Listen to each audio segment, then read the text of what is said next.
दायित्वों का लेखा, अकाउंटिंग्स वर्क फॉर लायबिलिटी। तो अब तक हम देखते आए हैं कि हमारे पास सिर्फ डेटर्स का या फिर किसी फिक्स्ड एसेट्स का ही ओपनिंग बैलेंस और क्लोजिंग बैलेंस होता था। अब तक हमारे पास किसी भी टाइप की लायबिलिटी का कोई भी क्लोजिंग और ओपनिंग बैलेंस नहीं था। तो नेक्स्ट टाइप के हमारे जो क्वेश्चन हैं उनमें आपको जो एसेट्स हैं और जो लायबिलिटी हैं दोनों का ही ओपनिंग और जो क्लोजिंग बैलेंस है वो देखने को मिलेगा। तो आप इनके अकाउंटिंग ट्रीटमेंट कैसे करोगे? जिस तरीके से हमारी एसेट्स का जो ओपनिंग बैलेंस है उसको हम डालते हैं ब्रांच अकाउंट के डेबिट में, जिस तरीके से हमारी जो एसेट्स है उसका ओपनिंग बैलेंस है उसको हम डालते हैं डेबिट में, और हमारे जो एसेट्स हैं उनका जो क्लोजिंग बैलेंस है वो हम डालते हैं डेबिट में। सेम वैसे ही हमारी जो एसेट्स हैं, अब जो लायबिलिटी हैं, जो एसेट्स आपकी होती हैं और जो लायबिलिटी होती हैं वो एक दोनों के रिवर्स होती हैं। ठीक है, एसेट से हमें पैसा मिलता है, लायबिलिटी हो तो उसके लिए हमने पे करना होता है। तो अभी अभी हमने पढ़ा कि अगर एसेट्स का ओपनिंग स्टॉक आपके पास में है तो आपने उसकी अकाउंटिंग ट्रीटमेंट कहाँ पे करनी है? Debit side in the branch account. और अगर आपके पास क्लोजिंग स्टॉक है किसी भी टाइप की एसेट्स का तो उसकी ट्रीटमेंट आपने कहाँ पे करनी है? Credit side in the branch account. तो अब आपके पास आता है कि लायबिलिटी अगर दी हुई हो तो उसकी ट्रीटमेंट आप कैसे करोगे? तो आपकी जो एसेट्स है और जो लायबिलिटी है वो दोनों एक दूसरे के रिवर्स होते हैं। तो इट मीन्स कि आपने जो एडजस्टमेंट करनी है, जो अकाउंटिंग ट्रीटमेंट करनी है वो भी रिवर्स करनी है। ठीक है, रिवर्स कैसे करोगे? अगर क्वेश्चन में आपको लायबिलिटी का ओपनिंग और क्लोजिंग बैलेंस देखने को मिलेगा तो आपने ब्रांच अकाउंट में कहाँ पे उनको दिखाना है? अगर आपको ओपनिंग बैलेंस दिया हुआ है तो आप उसको दिखाओगे क्रेडिट साइड में। एसेट का अगर ओपनिंग बैलेंस है तो कहाँ पे दिखाना है? डेबिट साइड में। बट अगर आपको लायबिलिटी का ओपनिंग बैलेंस कहीं पे मिलता है क्वेश्चन में तो आप उसको दिखाओगे क्रेडिट में। ठीक वैसे ही जो क्लोजिंग बैलेंस ऑफ एसेट्स है वो आप दिखाते हो ब्रांच अकाउंट के क्रेडिट साइड में। तो वैसे ही अगर आपको लायबिलिटी का क्लोजिंग बैलेंस मिलता है तो आप उसे दिखाओगे डेबिट साइड में। ठीक है, रिवर्स आपने एंट्री करनी है। क्वेश्चन इसका करके देखते हैं, सारे जो कंफ्यूजन है क्लियर हो जाएंगे आपके। R Limited have a head office and many retail branches. Goods are supplied from head office to branch at 20% profit on sale price. Question थोड़ा टफ है, ध्यान से करना पड़ेगा। 20% ऑन सेल प्राइस। आपने जो गुड्स की डिलीवरी करनी है वो किस पे करनी है? सेल प्राइस के ऊपर हमने प्रॉफिट कितना अर्न करना है? 20%। Accounts are kept at head office from which all expenses except petty expenses are paid. Such petty expenses are paid by branches which are allowed to maintain petty cash balance rupees 1500। 1500 रुपये के लिए maintain करने के लिए बोला है, यानी कि 1500 रुपये उसको हर महीने के स्टार्टिंग में दे दिए जाएंगे। किस बेस पे है ये? इम्प्रेस सिस्टम के बेस पे। From the following balances as shown by the books prepare branch account statement देख लेते हैं।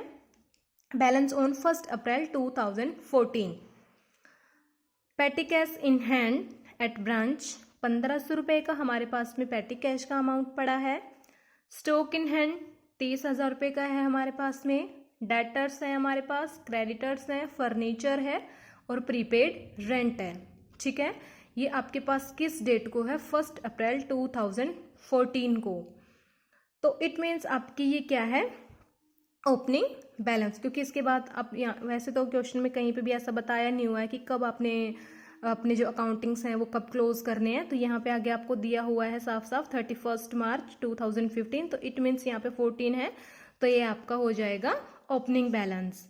तो अभी अभी हमने बात करी थी कि आपकी लायबिलिटी अभी आपको देखने की मिलेंगी। तो देखिए इसमें हमारा पैटी कैश है, ये हमारा एसेट का ओपनिंग बैलेंस हो गया। एसेट का अगर ओपनिंग बैलेंस है तो हमने इसको कहाँ पे दिखाना पड़ेगा? ब्रांच अकाउंट के डेबिट साइड में। स्टॉक इन हैंड यानी कि स्टॉक है हमारे पास में, स्टॉक है तो इट मीन से हमारी एसेट्स हो गई। एसेट्स है तो ओपनिंग बैलेंस है तो डेबिट साइड में हमने इसको दिखाना पड़ेगा। उसके बाद हमारे हैं डेटर्स। डेटर्स भी हमारे एसेट्स होते हैं, उसको भी हम डेबिट में दिखाएंगे। उसके बाद देखिए यहाँ पे दिया हुआ है क्रेडिटर्स। क्रेडिटर्स हमारी लाइबिलिटी है, लाइबिलिटी है, ओपनिंग बैलेंस है, तो इट मीन्स ये हमारे कहाँ पे जाएंगे, क्रेडिट साइड में। ठीक है, था तो ओपनिंग बैलेंस लेकिन लाइबिलिटी का था तो कहाँ पे चला गया, क्रेडिट में। उसके बाद फर्नीचर, फर्नीचर हमारे एसेट्स होते हैं, सेम हमारे एसेट्स हमारी होती हैं तो डेबिट साइड में हम इसको कर देंगे। प्रीपेड रेंट है, इट मीन्स हमारी एसेट्स होते हैं, इसको भी हम कहाँ पे कर देंगे, डेबिट में। ठीक है, एक ही सिर्फ हमारे पास लाइबिलिटी थी, इसको हम कहाँ पे दिखा देंगे, ब्रांच अकाउंट के क्रेडिट साइड में। उसके बाद है transaction for the year ended 31 March 2015, goods received by the branch from head office. Goods की डिलीवरी करता है हेड ऑफिस किसको, ब्रांच को, 1,24,000 की। Loss in transit at invoice, 1,000 रुपये की वैल्यू का गुड्स था, कौन से प्राइस पे था वो, इनवॉइस पे। इनवॉइस प्राइस कौन सा होता है, सेल प्राइस, यानी कि कॉस्ट प्राइस से जो ज्यादा वैल्यू, यानी कि जिस पे हमने एक्चुअल में उसको सेल करना होता है। ठीक है, आपका वो था। तो यहाँ पे अब इनवॉइस जो वैल्यू है और जो कॉस्ट वैल्यू है उसमें आपको डिफरेंस का पता लगेगा। तो loss in transit at invoice 1,000 रुपये का, यानी कि भेज तो दिया था, अब हमारे पास पहुंच तो कितना गया है, 1,24,000 का, बट हेड ऑफिस ने तो 1,25,000 का टोटल भेजा था। 1,000 का जो वैल्यू का जो गुड्स था वो तो रास्ते में ही खराब हो गया, बट हेड ऑफिस का तो खर्चा हो गया, तो हमने इसमें ये ऐड करना पड़ेगा। बैड डेट्स रिटर्न ऑफ है 200 रुपये के। Purchases by branch on permission of head office, branch purchase करती है किसकी परमिशन से, हेड ऑफिस की परमिशन से। Cash purchase, credit purchase, cash paid to creditors, payment made by head office, rent for the year, salary आपको दी गई है, इंश्योरेंस आपको दिया गया है, कैश सेल आपकी दी गई है, क्रेडिट सेल आपकी दी गई है, अलाउंस आपको दिए गए हैं डेटर्स के। उसके बाद है cash received from debtors, payment of पेटी एक्सपेंसेस मेड बाय ब्रांच, यानी कि जो ब्रांच पेटी एक्सपेंसेस की पेमेंट करती है 200 रुपये की। Balance of stock at cost on 31 March 2015। अब यहाँ पे देखो, पिछले जितने भी क्वेश्चन आपने किए कहीं पे भी ये वाली जो वर्डिंग है यूज नहीं की गई थी। सिंपल सिंपल लिखा होता था balance of stock on the date इतना, balance of stock on the date इतना। लेकिन यहाँ पे अब ये वाली प्रॉब्लम क्रिएट हमारे पास में होगी, ये किस वैल्यू पे है, कॉस्ट वैल्यू पे। ठीक है, उसके बाद है right of depreciation on furniture, furniture हमारा जो था उसके ऊपर 10% हमने डेप्रिशिएट करना है। तो अब ये वाली जो प्रॉब्लम है इसका सॉल्यूशन हम कैसे करेंगे, अब इसका हमने क्या करना है। अब यहाँ पे ये क्यों लिखा है, वैसे तो हमारा क्लोजिंग बैलेंस की जो अमाउंट है साफ साफ लिखी हुई है 35,000 की, लेकिन इसके साथ ये लिख दिया कॉस्ट वैल्यू है ये इसकी। लेकिन हमने क्वेश्चन में स्टार्टिंग में ही पढ़ा था कि 20% प्रॉफिट ऑन सेल प्राइस। तो जो हम पढ़ते आ रहे हैं, पिछले क्वेश्चन में भी हमने किया था कि इंक्रीज्ड वैल्यू अगर आपको दी हुई मिलती है तो उसके लिए आपने और भी एक्स्ट्रा एंट्री करनी पड़ती है, एडजस्टमेंट अपने करनी पड़ती है। जो भी गुड्स रिलेटेड आपकी कोई एंट्री डेबिट साइड में होती है तो उसकी एडजस्टमेंट आप कहाँ पे करते हो, क्रेडिट साइड में करते हो। क्रेडिट साइड कोई गुड्स की एंट्री होती है तो उसकी एडजस्टमेंट आप कहाँ पे करते हो, डेबिट में। तो यहाँ पे अब ये देखो कि आपका जो गुड्स आपने भेजा है वो 20% ऑन सेल प्राइस। अब बाकी के जो आपके गुड्स रिलेटेड यहाँ पे स्टेटमेंट हैं, कहीं पे भी ये नहीं लिखा गया कि ये इनवॉइस वैल्यू पे है, सेलिंग वैल्यू पे है। इनवॉइस वैल्यू और जो सेलिंग वैल्यू होती है सेम एक ही चीज़ होती है, कोई इनमें डिफरेंस नहीं होता, कन्फ्यूज नहीं होना है। तो बाकी के आप जहाँ पे भी देखो, जहाँ पे भी आपका स्टॉक है, जहाँ पे भी आपका गुड्स है, कहीं पे भी जो आपने परचेज कर रखा है, सेल कर रखा है, कहीं पे भी आपका ये नहीं लिखा हुआ कि ये कौन सी वैल्यू है। तो इसका मतलब है कि ये आपकी सेलिंग वैल्यू ही है। लेकिन सीधा सीधा आपका यहाँ पे सिर्फ लिखा हुआ है कि ये कॉस्ट वैल्यू पे है, तो सिर्फ ये चीज़ आपकी कॉस्ट वैल्यू पे है, तो इट मीन्स आपने इसका क्या करना पड़ेगा, अब इसको हमने इनवॉइस वैल्यू पे लेके आना पड़ेगा। अब इसको इनवॉइस वैल्यू पे कैसे लेके आएंगे, स्टॉक एट इनवॉइस प्राइस। तो इसको हम इनवॉइस वैल्यू पे कैसे लेके आएंगे, हमारी जो कॉस्ट होती है उसमें हम कुछ परसेंटेज अपना प्रॉफिट ऐड करते हैं, तब जाके हमारा सेलिंग प्राइस बनता है। सबको पता है, नॉर्मल सी बात है। हमारी कॉस्ट होती है, उसमें कुछ परसेंटेज हम ऐड करते हैं, उसको हम प्रॉफिट बोलते हैं। तो दोनों का जो एडिशन होता है वो होता है इनवॉइस प्राइस या फिर सेलिंग प्राइस। क्वेश्चन में आपको स्टेटमेंट में साफ साफ लिखा हुआ है 20% प्रॉफिट ऑन सेल प्राइस। ठीक है, अज्यूम आप करके चलो कि आपका जो सेलिंग प्राइस है वो 100 है। ठीक है, सेलिंग प्राइस आपने क्या मान लिया, 100। 20% का आपको प्रॉफिट बोला गया है, तो सेलिंग प्राइस आपका 100 है ऑन सेल प्राइस। ठीक है, तो प्रॉफिट आपका कितना हो गया, 20% of 100। 20% of 100 it means 20 rupees है, ये आपका प्रॉफिट हो गया। तो सेलिंग प्राइस भी आपके पास है, प्रॉफिट भी आपके पास है। अब कॉस्ट आप कैसे निकाल लोगे। ठीक है, अब दोनों चीज़ें आपके पास में है, तीसरे वाली तो आप इजी कैलकुलेट कर सकते हो।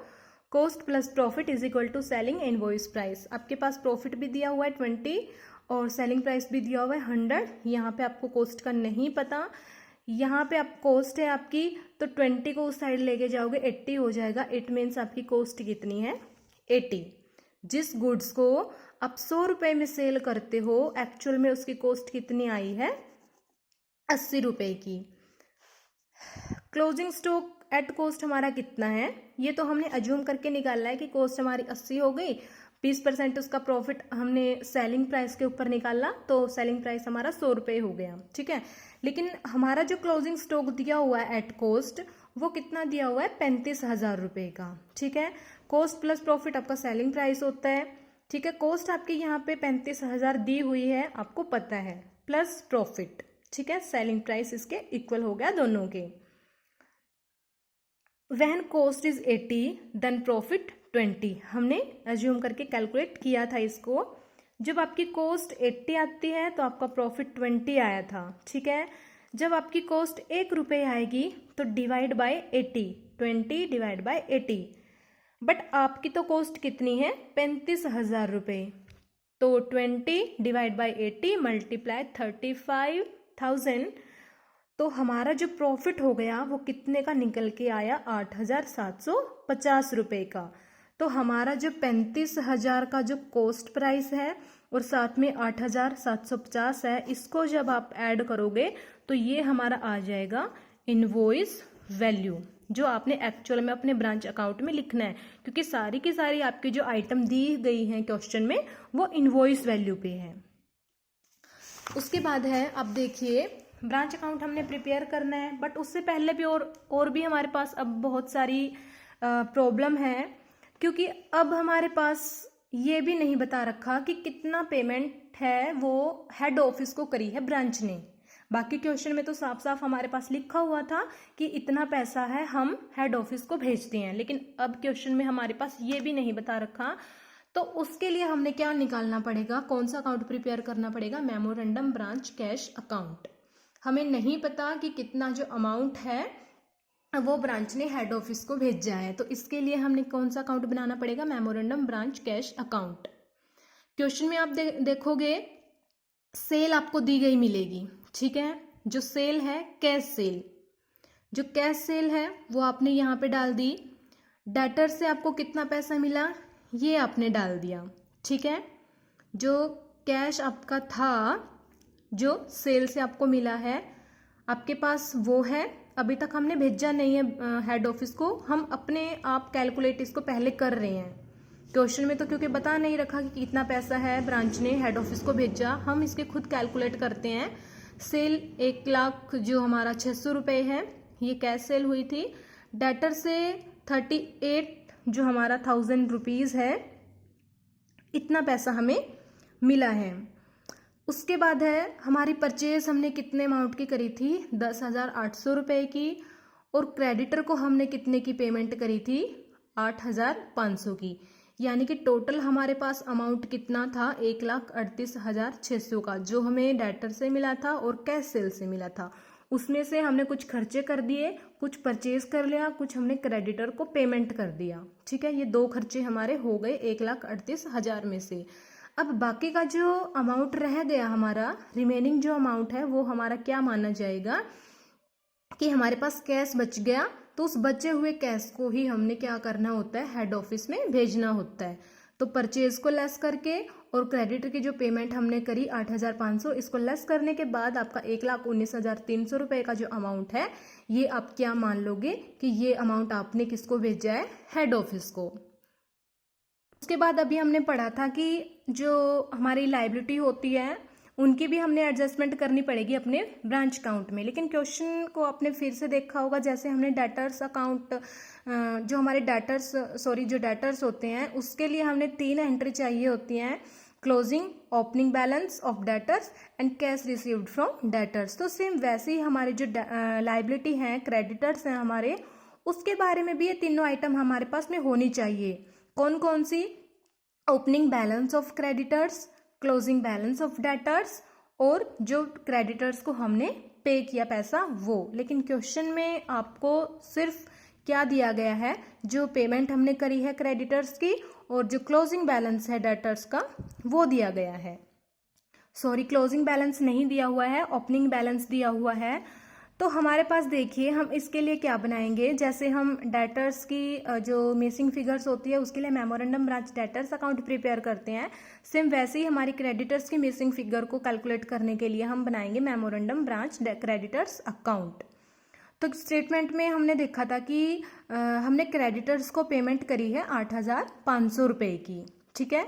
हमने क्रेडिटर्स को पेमेंट क्या करी है, 8,500 रुपये की, और कोई भी फिगर हमारी ऐसे नहीं है जिसको हम डेबिट में डाल लें, ठीक है। क्योंकि डेबिट में हम कौन से आइटम को डाल सकते थे, अगर हमारे पास होता क्लोजिंग बैलेंस, लेकिन वो हमारे क्वेश्चन में नहीं दिया हुआ। क्वेश्चन में हमारा ओपनिंग बैलेंस दिया हुआ है, तो ओपनिंग बैलेंस को हम डाल देंगे कहाँ पे, क्रेडिट साइड में। और साथ ही हमने जो परचेज किया है उधार पे, वो भी हमारे क्रेडिटर्स ही होते हैं। तो हमारा जो ओपनिंग बैलेंस ऑफ क्रेडिटर्स है वो हमने क्रेडिट साइड डाल दिया, और जो क्रेडिट परचेज हमने करी है, ठीक है, दोनों क्या हो गए हमारे 11,000 रुपये, ठीक है।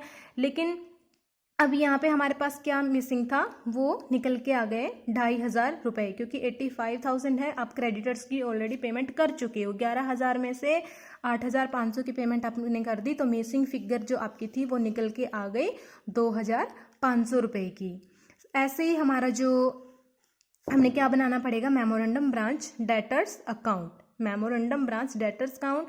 क्वेश्चन में स्टेटमेंट में आप देखिए, आपको ओपनिंग बैलेंस ऑफ डेटर्स दिया मिलेगा, आपके जो क्रेडिट सेल है, ये दोनों ही आइटम आपको दी गई हैं।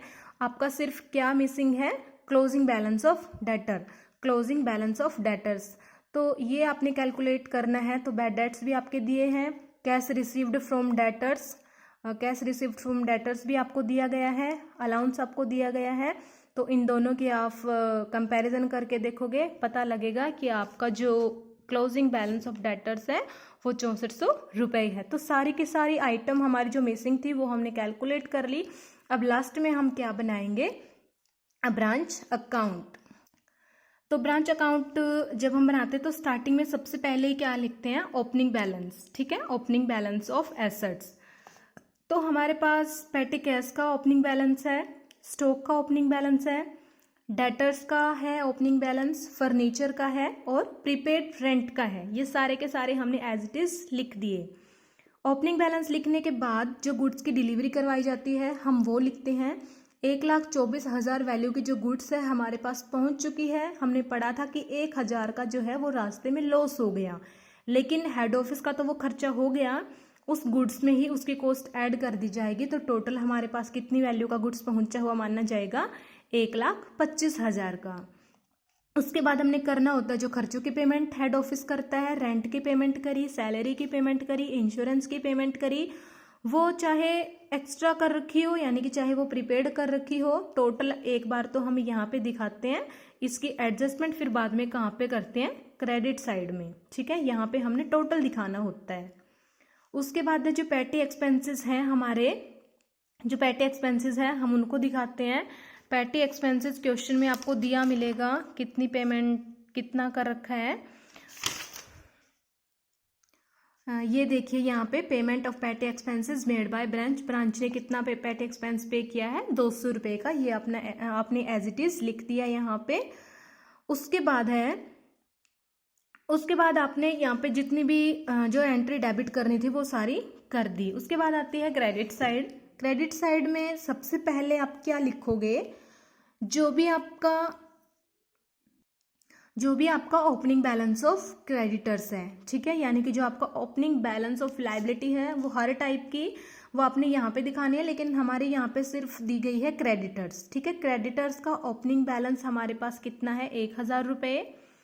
उसके बाद है, हमने पढ़ा था कि जो इंक्रीज्ड वैल्यू होती है उसकी अब एडजस्टमेंट हमने करनी है, ठीक है। जो इंक्रीज्ड वैल्यू डेबिट साइड है उसकी हम एडजस्टमेंट करेंगे क्रेडिट साइड। क्रेडिट साइड अगर कोई इंक्रीज्ड वैल्यू है तो उसकी हम एडजस्टमेंट कहाँ पे करेंगे, डेबिट साइड में। तो यहाँ पे अब देखिए हमारे पास जो इंक्रीज्ड वैल्यू है, स्टॉक आपको यहाँ पे दिया हुआ है 30,000 रुपये का। तो इसकी अब आप बढ़े हुए मूल्य की यहाँ पे कैसे एडजस्टमेंट करोगे, 30,000, ठीक है, स्टॉक आपका कितना है 30,000। 30,000 का आपने करना है 20 डिवाइड बाय 100। 6,000 रुपये हैं आपके, यहाँ पे एडजस्ट हो जाएंगे।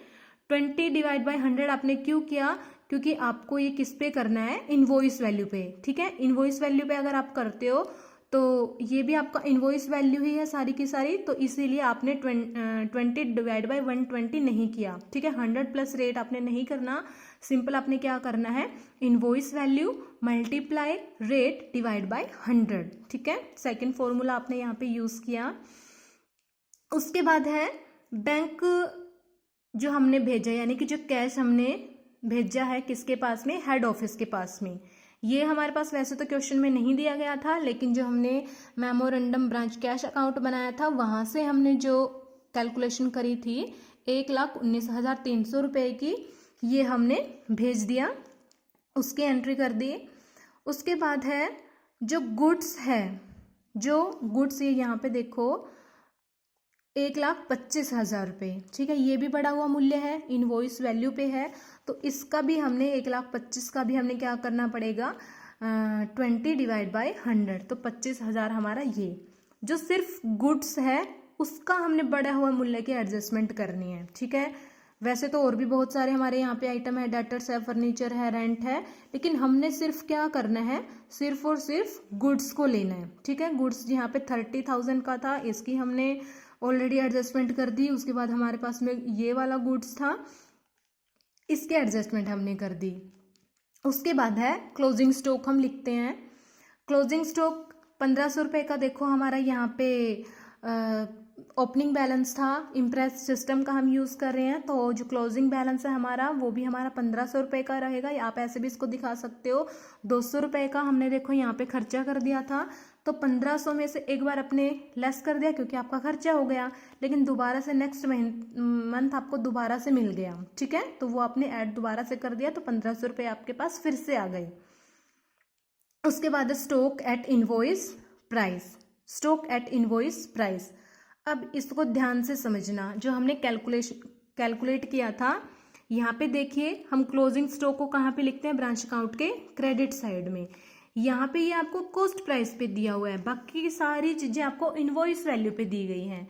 तो आपका जो ये कॉस्ट वैल्यू पे है 35,000 का क्लोजिंग स्टॉक, आपने इसको लेके आना है इनवॉइस प्राइस पे। इनवॉइस प्राइस पे कैसे लेके आएंगे, इसको मैं ऑलरेडी समझा चुकी हूँ। तो हमारा ये 35,000 प्लस 8,750 हमारा टोटल जो इनवॉइस प्राइस है वो कितना है, 43,750। इनवॉइस प्राइस ये वाला है जो हम एक्चुअल में सेल करेंगे, ठीक है। कॉस्ट उसकी कितनी थी, ओनली 35,000। उसके बाद है हमारे डेटर्स का क्लोजिंग स्टॉक, हमने क्या किया था, निकालना था हमारा मेमोरेंडम ब्रांच डेटर्स अकाउंट से, वो वाला लिखना है। फर्नीचर हमारा साफ साफ हमने कहाँ पे लिखा था, फर्नीचर को 9,000 रुपये का, बट यहाँ पे देखिए हमने इसके ऊपर डेप्रिसिएशन भी लगाना है 10%, तो आप इसको लेस कर दोगे। यहीं पे हमने इसको कम करके नहीं दिखाना, यहाँ पे आप पूरे को पूरा दिखाओगे, ठीक है। बार बार बता रही हूँ मैं, चाहे आप खर्चों की पेमेंट करो, कुछ भी करो, एक बार आप पूरा दिखाओगे, दूसरी साइड आप उसके एडजस्टमेंट करोगे, ठीक है। तो फर्नीचर आपका 9,000 रुपये का है, 10% आप उसके ऊपर डेप्रिसिएशन लगाओगे तो 81 है आपका, 100 रुपीज़ यहाँ पे आ जाएंगे। उसके बाद है रेंट, जो आपने पे किया था वो भी आपका प्रीपेड था, इंश्योरेंस आपने प्रीपेड किया था वो भी आपका प्रीपेड था। तो आप देख लेना कि कहाँ से कहाँ तक का पे किया था और कितना प्रीपेड रहा है, उस हिसाब से आप यहाँ पे कैलकुलेट करके कर लेना। उसके बाद अब जो यहाँ पे जैसे हमने इस स्टॉक की जो एडजस्टमेंट है वो दूसरी साइड करी थी, जो इंक्रीज्ड वैल्यू है उसकी एडजस्टमेंट, तो सेम आप वैसे ही क्लोजिंग स्टॉक की भी अब एडजस्टमेंट करोगे। क्लोजिंग स्टॉक आपका कितना आया है 43750, तो अब इसकी एडजस्टमेंट आपने इस साइड करनी है 20/100, 8750 रुपये आपके आ गए। ठीक है, वैसे ही आपके जो क्रेडिटर्स हैं, आपने यहाँ पे ये निकाल लेते हैं मेमोरेंडम ब्रांच क्रेडिटर्स अकाउंट, जो आपका अमाउंट 2500 रुपये का आया था, आप इसको यहाँ पे लिख दोगे। ठीक है, ये आपका क्या है, क्लोजिंग बैलेंस ऑफ क्रेडिटर्स। उसके बाद आप दोनों साइड की कंपैरिजन करके देख लेना, यहाँ पे आपको मिलेगा प्रॉफिट।